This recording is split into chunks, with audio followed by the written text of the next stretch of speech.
Tim nasional sepak bola Indonesia U22 berhasil meraih medali emas dalam SEA Games 2023 mengalahkan Thailand dengan skor akhir 5-2 di Stadion Olimpik Phnom Penh pada Selasa 16 Mei 2023 malam.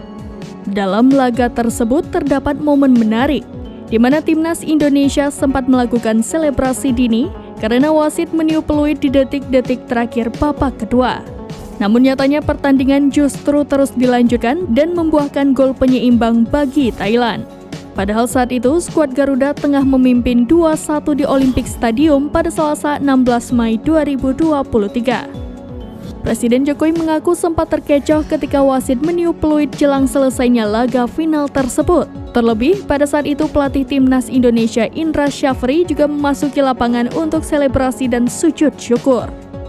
Jokowi juga mengaku melakukan selebrasi dini dengan menyalami sejumlah tokoh yang sedang menonton bersamanya malam itu. Adapun saat itu wasit meniup peluit karena terjadinya pelanggaran.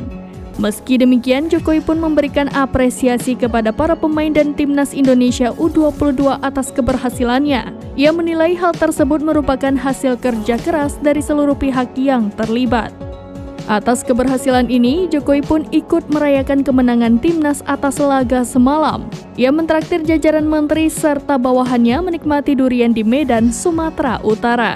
Tampak hadir mendampingi Presiden Jokowi dalam perayaan kecil itu yakni Menteri Dalam Negeri Tito Karnavian, Menteri Pekerjaan Umum dan Perumahan Rakyat Basuki Hadi Mulyono, Sekretaris Kabinet Pramono Anung, Wakil Gubernur Sumatera Utara Musa Rajek Syah, serta anggota pasukan pengamanan Presiden atau Pas Pampres. Jokowi juga mengaku akan memberikan hadiah kepada pemain timnas karena berhasil menyabet medali emas dalam SEA Games 2023 setelah menunggu 32 tahun lamanya.